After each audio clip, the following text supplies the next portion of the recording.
All right, bringing in Billy Hallowell now. Billy, we've got this new campaign coming out that's really a response to a lot of the linguistic tricks that are used in the pro-life debate. Yeah, it's really a brilliant campaign, and I don't want to spoil it because we're going to play it for you to see, but it's a 60-second video where the word baby is entirely removed and replaced with another term that we've come to know all too frequently, which is fetus. Yeah, let's take a look. Well?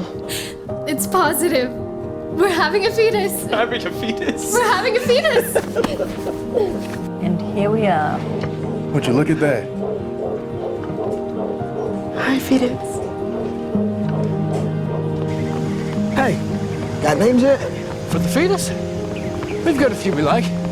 Focus on the Family would like to remind you that no matter where you are on your pregnancy journey, It's almost here. Keep pushing.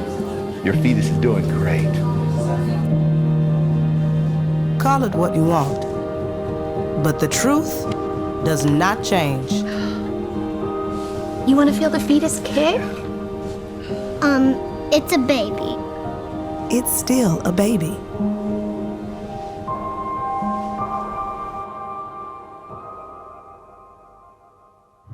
Well, and there you have it. And Billy, this is really speaks volumes to kind of where we're at on a lot of issues, to be frank, about truth and about calling things as it is, or trying to use names like fetus, which really is just Latin for offspring. And so human fetus is a human offspring, which is a baby. You're saying the same thing as the young child in the video says. So why do Focus on the Family want to do this? Yeah, they wanted to call attention to your point. What you just said is very true, but that word baby, it sparks in people, something that's really touching and moving and adorable. And you think of a human life. When you hear the word fetus, you don't think of that. And they wanted to highlight this because we are almost 1 year out from the overturning of Roe v. Wade. And they wanted to commemorate that while at the same time getting people to think differently about this life issue. And so they came up with this creative way. I mean, as you're watching it, you're thinking that's so weird. It just feels so strange to keep hearing that word fetus in these really, emotional moments where you're excited and you want to talk about this life growing within you, and it just sort of falls flat intentionally, I think, to make you feel that emotion. Yeah, and it's very self-evident. And I think that's what these scenes really bring out and really expose, is how we all know what's happening inside the womb when someone gets pregnant.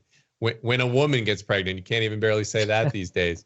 But it's very evident that that is a baby. And so it jars you. It really kind of, to hear it called something else, to hear a baby called something else, a fetus, even though technically it means the same thing.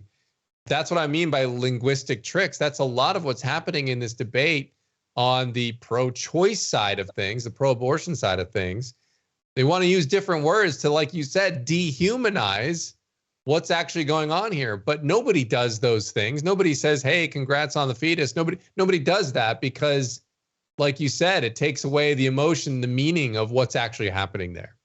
Yeah, I mean, there's two different ways to define things, denotative and connotative. You have the dictionary definition, which is denotative, and connotative is our feelings. If I say the word dog, some people are going to feel scared because they're scared of dogs. They've had a bad experience. Other people are going to feel, excited because they love dogs. This word fetus has been dumbed down so much, even though it does have a meaning and it's not much different from baby, that we have no emotion. And so Jim Daly, the head of Focus on the Family, he actually told us, I want to read his quote. He said, "The culture has gotten too comfortable using antiseptic scientific terms to dehumanize a child in the womb.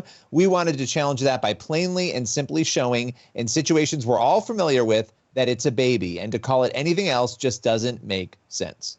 All right. Can we expect to see more of this type of stuff from Focus on the Family?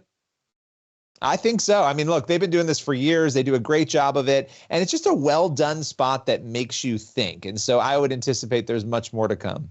All right, Billy Hallowell, thanks so much for joining us.